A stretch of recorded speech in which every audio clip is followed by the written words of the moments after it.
जय गुरुदेव क्लास 7। मैं अरविंद कुमार सिंह संस्कार गुरुकुल से आज हिंदी क्लास में मिठाई वाला पाठ का तीसरा वीडियो आपके सामने प्रस्तुत कर रहा हूं। तो सभी लोग खोले पेज नंबर 26, पुस्तक बसंत, मिठाई वाला। 8 मास बाद सर्दी के दिन थे। रोहिणी स्नान करके मकान की छत पर चढ़कर आजान नुलंबित केस रास सुखा रही थी।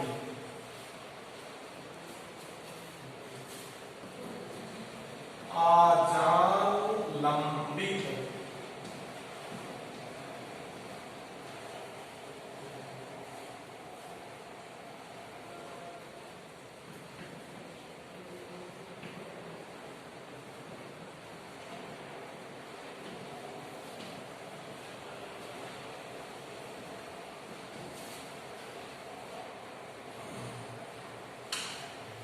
अर्थात यहां तक, जैसे हमारा ये हाथ है, अगर यहां तक ये लटका हुआ है, इसको छू रहा है तो उसको कहा जाता है आजान बाहु।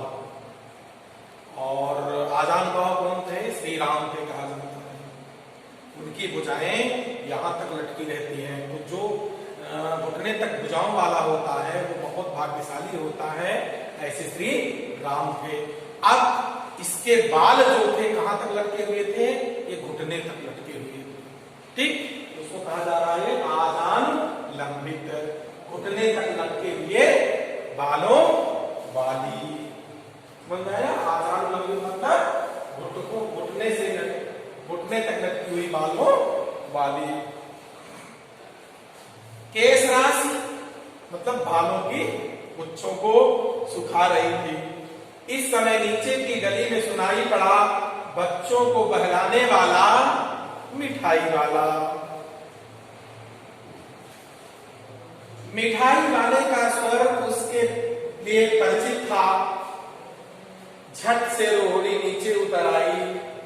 उस समय उसके पति मकान में नहीं थे। हाँ, उनकी वृद्धा दादी थी। रोहिणी उसके निकट आकर बोली, दादी, चुन्नू मुन्नू के लिए मिठाई लेनी है, जरा कमरे में चलकर ठहराओ। मैं उधर कैसे जाऊं, कोई आता न हो। जरा हटकर मैं भी चिक की ओट में बैठी रहूंगी। दादी उठकर कमरे में आकर बोली, ए मिठाई वाले, इधर आना। देखो, यहां रोहिणी जो है वो अपने सास के रहने पर बाहर जाकर के बुला नहीं पा रही है। एक मर्यादा रखी है और अपनी सास अर्थात दादी को भेज रही है जाकर के मिठाई वाले को बुलाओ। मिठाई वाला निकट आ गया, बोला, कितनी मिठाई दूं मां? ये नए तरह की मिठाइयां हैं, रंग बिरंगी, कुछ खट्टी, कुछ मीठी, जायकेदार, बड़ी देर तक मुंह में टिकती हैं, जल्दी नहीं घुलती, बच्चे बड़े चाव से चूसते हैं। इन गुड़ों के सिवा एक खांसी भी दूर करती है। कितनी दूं? चपटी, गोल, पहलदार गोलियां हैं, पैसे की 16 देता हूं। अर्थात 1 पैसे में वह 16 गोली देता था। अभी भी कुछ आती हैं, कुछ सस्ते में मिलती हैं। अब हम जब आप लोगों की तरह थे तो उस समय भी 25 पैसे की लगभग 10-20 गोली मिलती थी, छोटी छोटी। वो चूसने पर दोनों फायदे देती थी, जैसे खट्टा मीठापन भी था और खांसी भी नहीं आती थी। तो वो पहले में मिलती थी, आज तो महंगी हो गई है और मिलती भी कम है। दादी बोली, 16 तो बहुत कम होती है, भला 25 तो देते। अब बताओ, लेने वाला जो है हमेशा ज्यादा ही चाहता है और वो कह रही है कि 25 दो। मिठाई वाला नहीं दादी, अधिक नहीं दे सकता, इतना भी देता हूं, यह अब मैं तुम्हें क्या खैर, मैं अधिक न दे सकूंगा। रोहड़ी दादी के पास ही थी, बोली दादी फिर भी काफी सस्ता दे रहा है, 4 पैसे की ले लो, यह पैसे रहे। मिठाई वाला मिठाइयां गिनने लगा, तो 4 की दे दो, अच्छा 25 नहीं सही 20 ही दो। अरे हाँ, मैं बूढ़ी हुई, मोल भाव अब मुझे ज्यादा करना आता ही नहीं। कहते हुए दादी के पोपले मुंह से जरा सी मुस्कुराहट फूट निकली। रोहड़ी ने दादी से कहा, दादी इससे पूछो तुम इस शहर में और कभी आए थे या पहली बार आए हो? यहाँ के निवासी तो तुम नहीं। देखो अब सास के सामने उससे बोल नहीं पा रही है मिठाई वाले से बहू या कहें रोहड़ी, तो अपने सास को माध्यम बना करके कह रही है कि दादी जरा इससे पूछो कि यह पहले भी कभी इस मोहल्ले में आया था कि नहीं आया था। अब देखो क्या जवाब देता है। रोहड़ी चिक्की आंख से ही बोली, पहले यही मिठाई बेचते हुए आते थे या और कोई चीज लेकर? मिठाई वाला दादी ने इस कथन को दोहराने की चेष्टा की ही थी। मिठाई वाले ने उत्तर दिया, पहली बार नहीं और कई बार आ चुका हूं। रोहड़ी चिक्की आंख से ही बोली, पहले यही मिठाई बेचते हुए आते थे या और कोई चीज लेकर? मिठाई वाला हर्ष, संशय और विस्मयाद भाव में डूब कर बोला। हर्ष मतलब खुशी, खुशी, संशय, संशय मतलब दुविधा,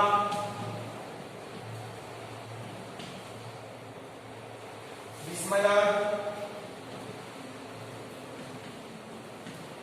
आश्चर्य।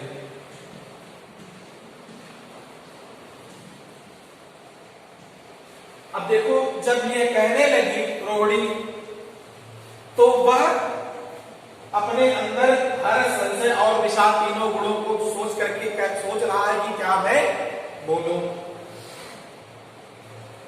इससे पहले मुरली लेकर आया था और उससे पहले खिलौने लेकर, क्योंकि सभी ने रोहड़ी देखी थी उसको, रोहड़ी का अनुमान ठीक निकला।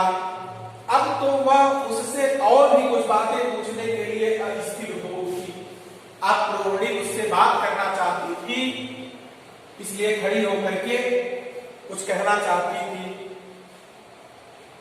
वह बोली, इन व्यवसायों में बड़ा तुम्हें क्या मिलता होगा?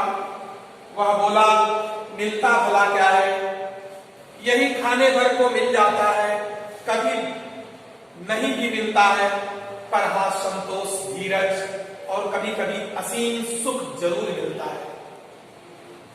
बहुत बड़ी चीज होती है क्या? संतोष, संतोष, संतुष्टि।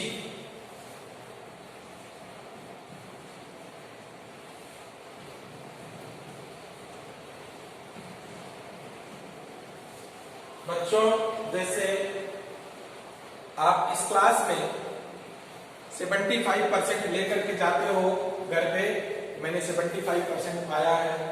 माता पिता कहते हो 80% लाना, 80% ले जाओ, नहीं 85 लाना चाहिए। इस तरह हमेशा यह आशा बनी रहती है कुछ ज्यादा, और कभी भी संतुष्टि नहीं मिलती आदमी को मरते तक। हाँ, कुछ जी जाते तो और ये कर लेते। इस तरह से यह अपने में बता रहा है इसको संतोष मिल गया है, अर्थात सबसे बड़ी भूख मिट गई है और सुख मिल रहा है। सो कैसे, वह भी बताओ। अब व्यर्थ उन बातों की चर्चा क्यों करूं, उन्हें आप जाने ही दें। उन बातों को सुनकर आपको दुख ही होगा। अगर मैं अपनी व्यथा सुनाऊंगा तो मिठाई वाला बोल रहा है कि आपको भी दुख होगा। जब इतना बताया है तो और भी बता दो, मैं बहुत उत्सुक हूं, तुम्हारा हर्जा न होगा, मिठाई मैं और भी ले लूं। अब देखो वह सुनने के लिए आतुर थी कि मिठाई जो दूसरी जगह बेचोगे मैं और ले लूंगी, लेकिन अपनी जो भी व्यथा है वो हमसे कहो। अतिशय गंभीरता के साथ मिठाई वाले ने कहा, सीरियस हो गया जब अपने दुख की व्यथा वो कह रहा है। मैं भी अपने नगर का एक प्रतिष्ठित आदमी था, प्रतिष्ठित सम्मानित।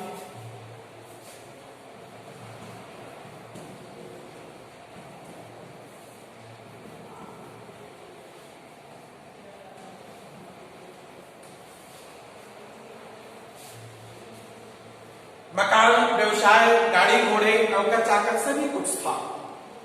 स्त्री थी, छोटे छोटे 2 बच्चे भी थे।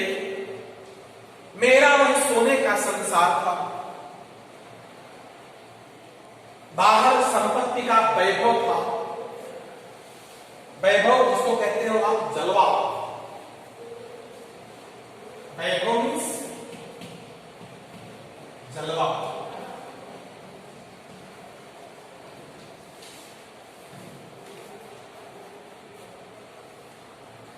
भीतर सांसारिक सुख था। स्त्री सुंदर थी, मेरी प्राण थी। बच्चे ऐसे सुंदर थे जैसे सोने के सजीव खिलौने।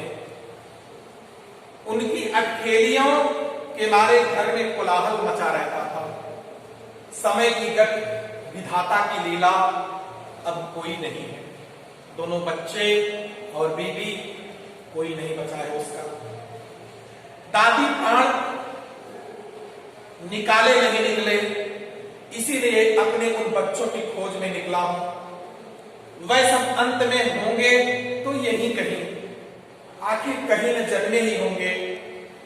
उस तरह रहता, घुल मिलकर मरता, इस तरह सुख संतोष के साथ मरूंगा।